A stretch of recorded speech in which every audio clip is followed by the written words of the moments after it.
maior do mundo. Ele declarou famosa e ousadamente: "Eu não vou ser uma estrela de rock, eu vou ser uma lenda." E, de fato, ele se tornou uma. No entanto, apesar de viver uma vida cheia de brilho e criatividade, sua morte permanece envolta em incertezas. Com apenas 45 anos, Mercury faleceu, vítima da dura realidade da AIDS. Como foram realmente seus últimos dias? Estiveram marcados por desespero e solidão, ou ele encontrou conforto na companhia de amigos, risos e música? Como um astro de sua magnitude, passou seus últimos momentos na Terra? Vamos explorar o último capítulo da vida de Freddie Mercury e descobrir a história não contada de seus últimos dias. Nascido Farouk Bulsara, na Tanzânia, em 1946, Mercury não era apenas um prodígio musical, mas também uma pessoa profundamente reservada, raramente vista em público fora de suas apresentações. Sua vida pessoal permaneceu um segredo bem guardado, o que aumentava o mistério da persona grandiosa que ele encarnava no palco. Um momento crucial ocorreu em 1986, quando começaram a circular rumores de que Mercury havia feito exames para HIV/AIDS.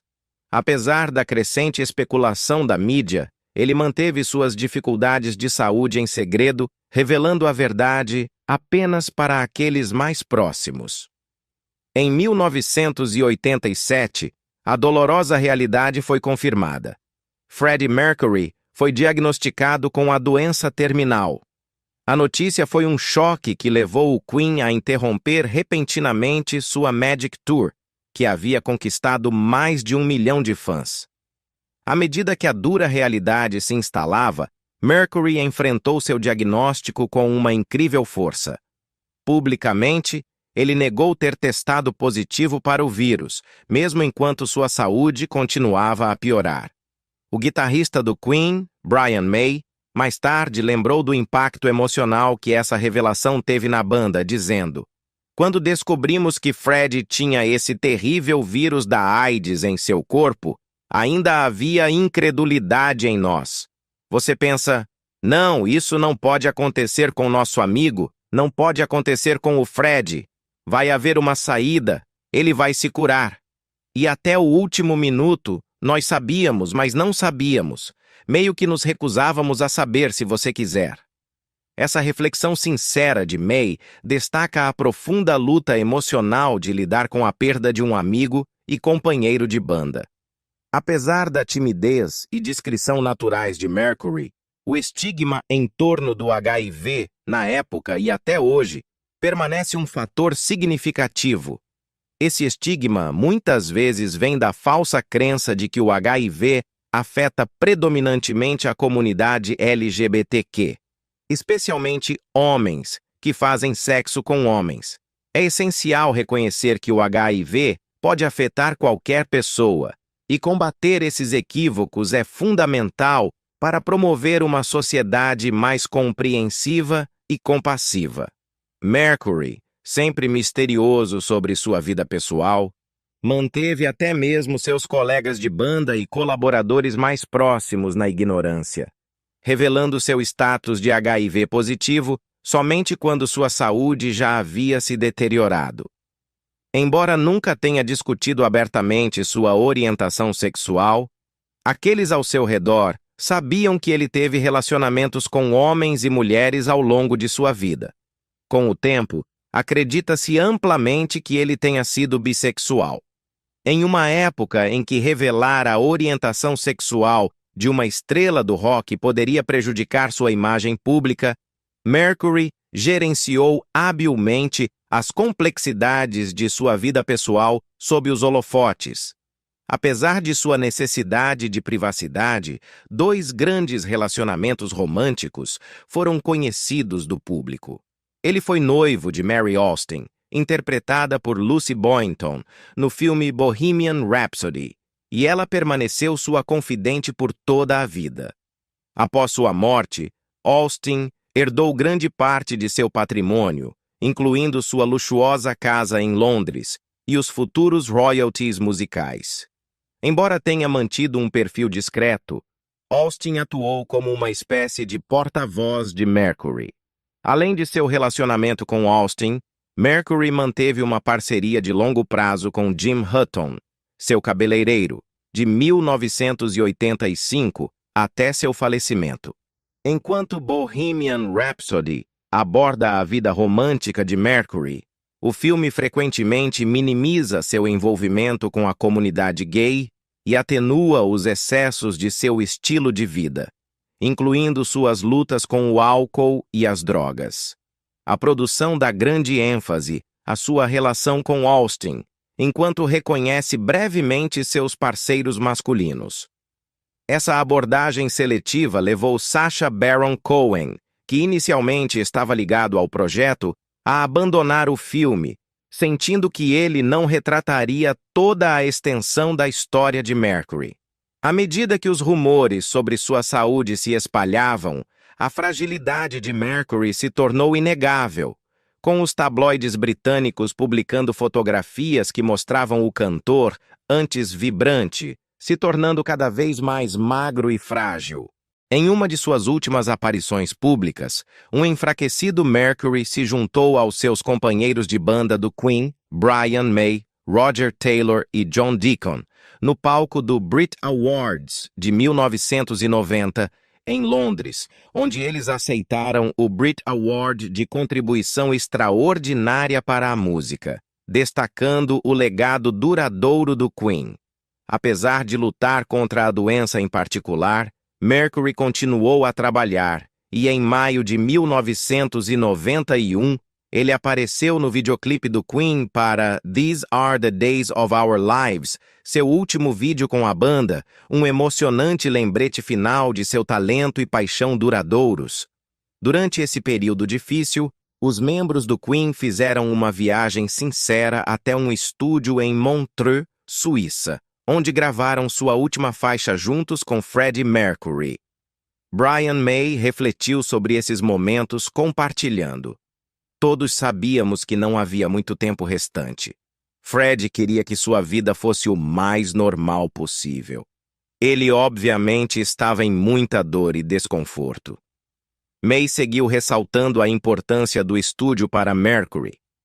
Para ele, o estúdio era um oásis, um lugar onde a vida era igual ao que sempre tinha sido. Ele adorava fazer música. Ele vivia para isso. Essa observação revela a paixão e dedicação inabaláveis que Mercury continuou a dedicar à sua música, mesmo diante de imenso sofrimento.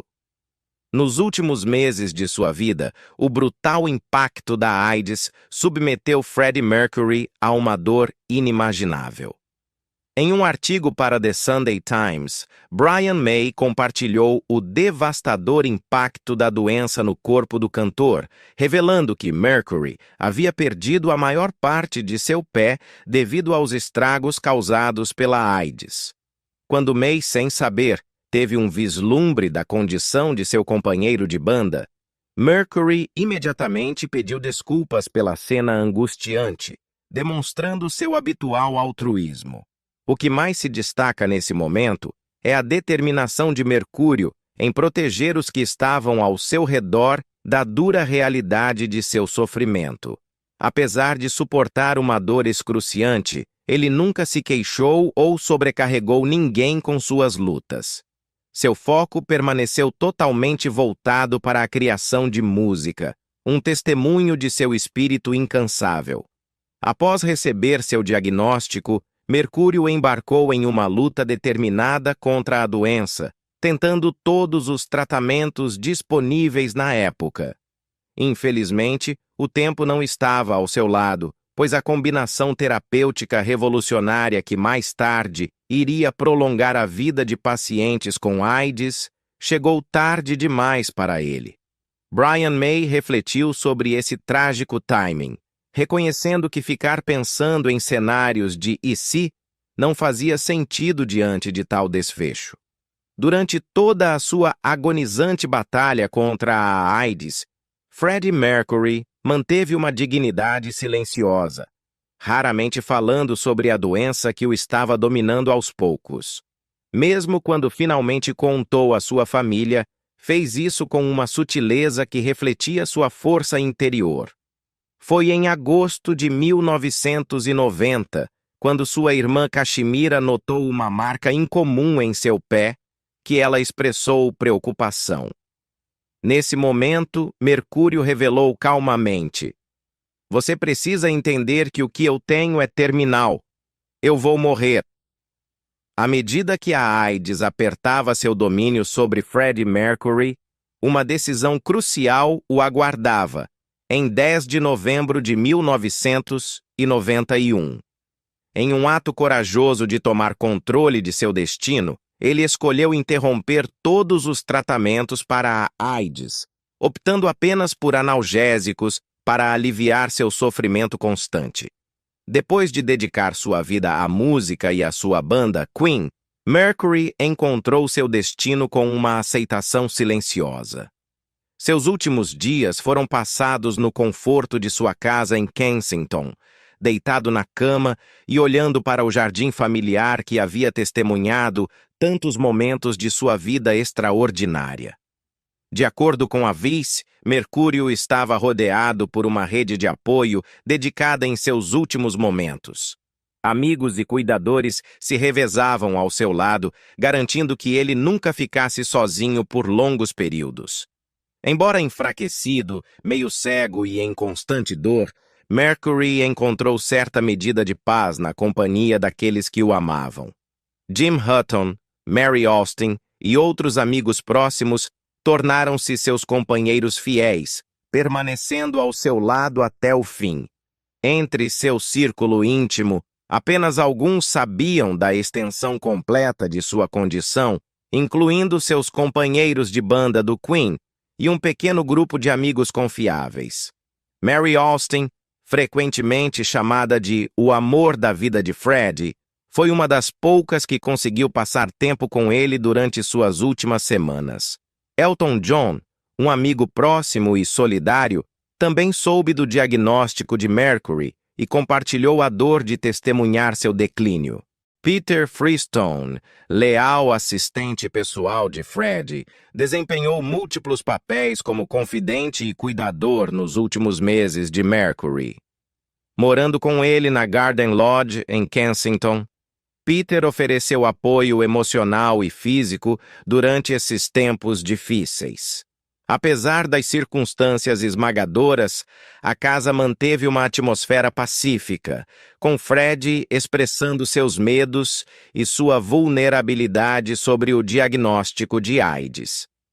Em um dos momentos mais comoventes, Freddie pediu uma última caminhada por sua amada casa, comentando sobre suas obras de arte e refletindo sobre as memórias ligadas a cada peça.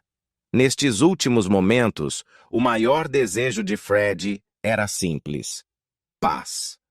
À medida que a mídia e os curiosos perseguiam incansavelmente Freddie Mercury, investigando sua saúde e vida pessoal, seu maior desejo era encontrar paz e solidão. Brian May, refletindo sobre esse período difícil, recordou: "Ele foi perseguido pela imprensa e por pessoas curiosas. Ele só queria paz e tranquilidade, poder seguir com o que ele fazia." Apesar do desejo por privacidade, a paixão de Mercury pela música permaneceu inabalada. Mesmo com o agravamento de sua saúde, seu desejo de criar nunca diminuiu. May lembrou do pedido constante de Mercury, dizendo: "Ele só ficava dizendo: escreva mais para mim, escreva algo.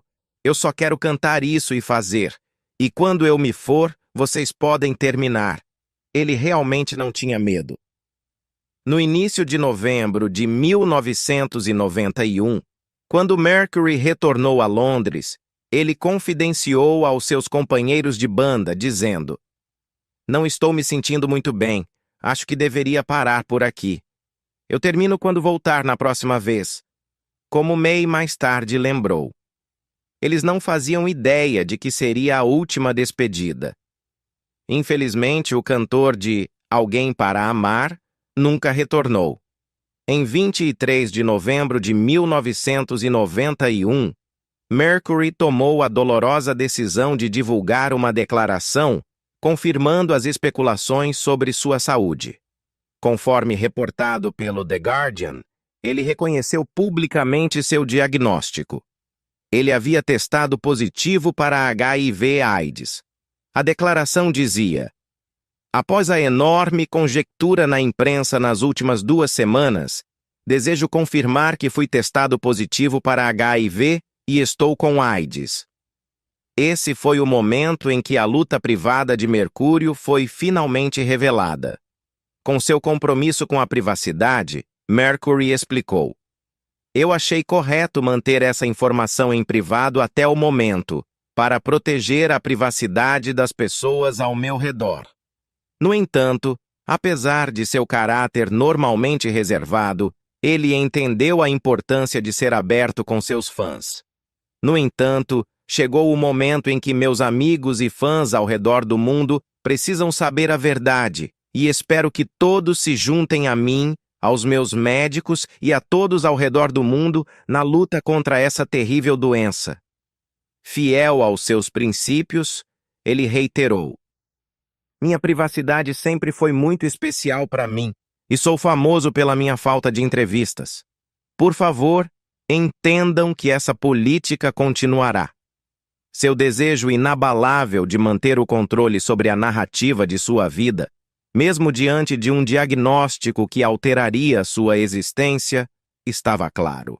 No dia seguinte, 24 de novembro de 1991, Freddie Mercury faleceu em sua casa em Kensington.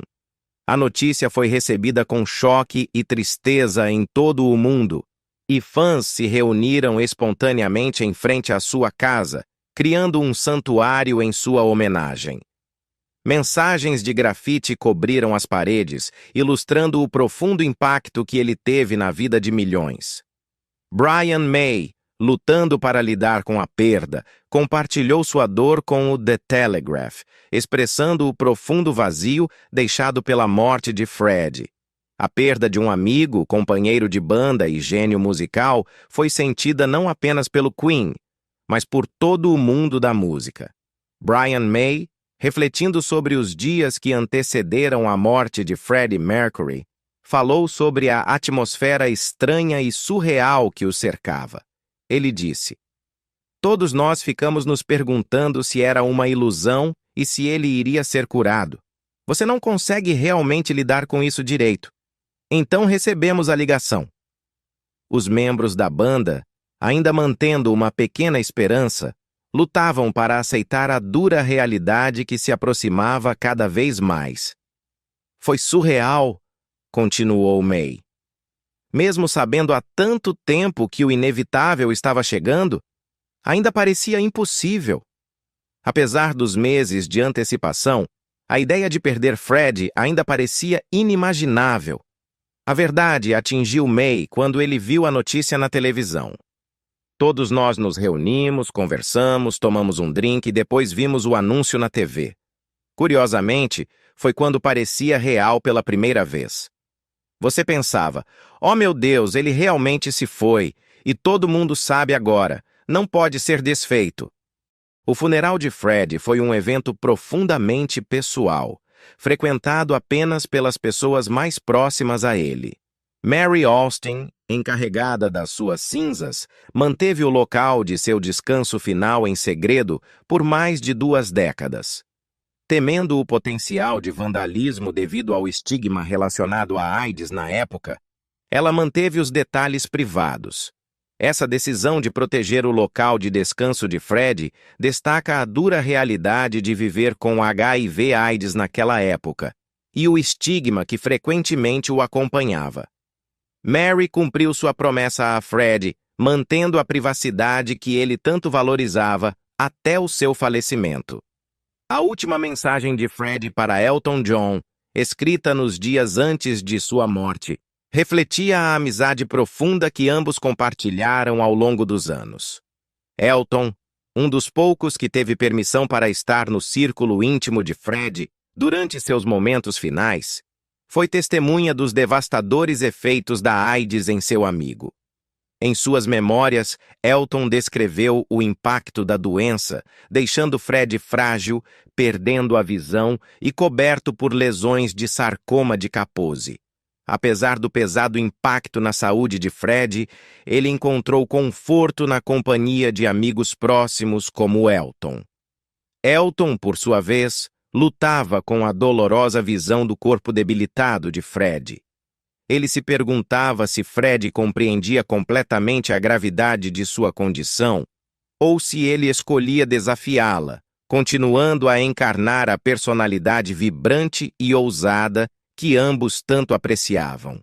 Determinando oferecer conforto nos últimos momentos de Fred, Elton queria que seu amigo se sentisse cercado de amor e cuidado.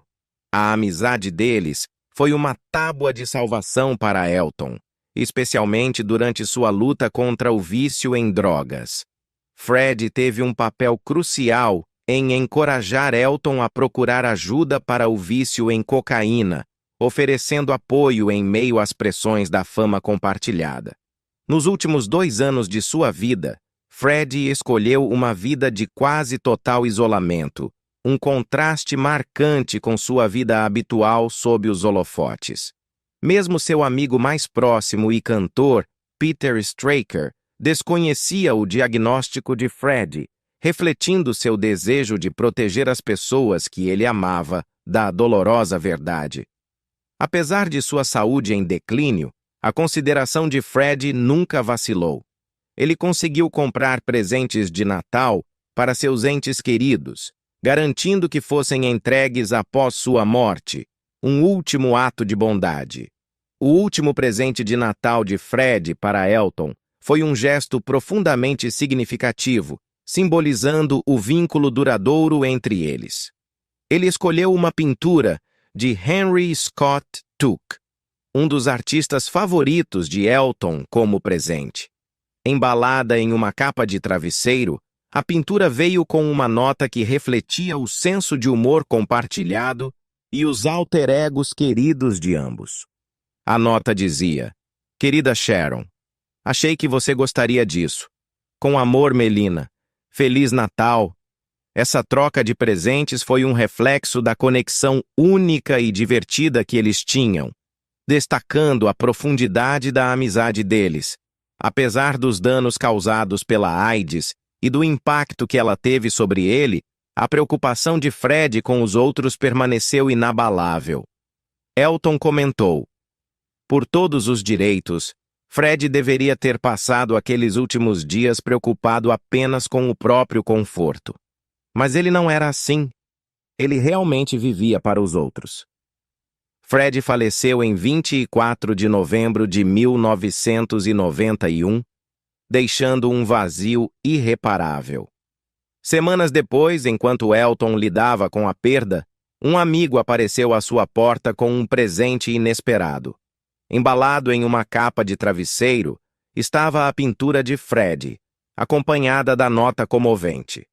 Elton relembrou o momento com profunda emoção.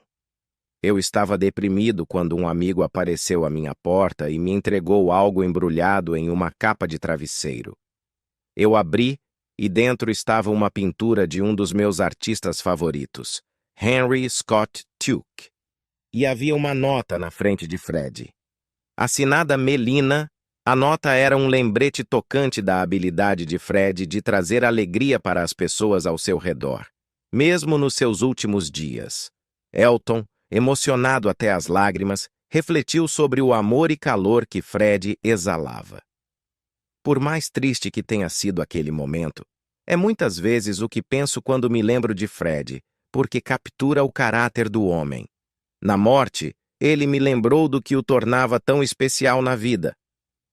A morte repentina de Freddie Mercury, em 1991, deixou um profundo sentimento de saudade, de algo mais, especialmente considerando a inesperada produção de Queen nos meses que antecederam sua morte. Brian May, guitarrista do Queen, recordou-se da forte ligação entre eles, dizendo: "Éramos um grupo muito unido, como uma família, e trabalhávamos no estúdio até Freddie se cansar. Após a morte de Freddie, os membros sobreviventes do Queen se reuniram para homenagear seu icônico vocalista em um show beneficente realizado em abril de 1992, no estádio de Wembley. O evento, que atraiu cerca de 72 mil pessoas, contou com um line-up de estrelas, incluindo Elton John, David Bowie, George Michael, Seal, Annie Lennox, Robert Plant, Axl Rose, Slash, Liza Minnelli, entre outros. A arrecadação do concerto ajudou a estabelecer o Mercury Phoenix Trust, uma instituição de caridade dedicada ao combate à AIDS, que daria continuidade ao legado de Freddie no apoio à luta contra o HIV/AIDS. A reunião de artistas lendários destacou o enorme impacto de Mercury no mundo da música e ilustrou a unidade da comunidade musical diante da crise global da HIV/AIDS. Embora tenha havido alguma especulação sobre a decisão de Freddie de manter sua sexualidade e diagnóstico em segredo por tanto tempo, é claro, em retrospectiva, que ele escolheu viver e deixar a vida nos seus próprios termos. Em uma entrevista sincera, ele afirmou de forma ousada: "Realmente não me importo. Eu vivi uma vida plena, e se eu morrer amanhã, não estou nem aí." Esta declaração resume sua aceitação destemida da mortalidade e seu compromisso inabalável de viver a vida nos seus próprios termos, um sentimento que, desde então, se tornou um dos pilares de seu legado duradouro. O último ato de bondade de Freddie para com Elton John é um testemunho de seu caráter. Um homem que, mesmo em seus últimos dias, irradiava calor, amor e um espírito vibrante. Quais memórias de Freddie Mercury você mais valoriza? Compartilhe seus pensamentos abaixo e junte-se à nossa comunidade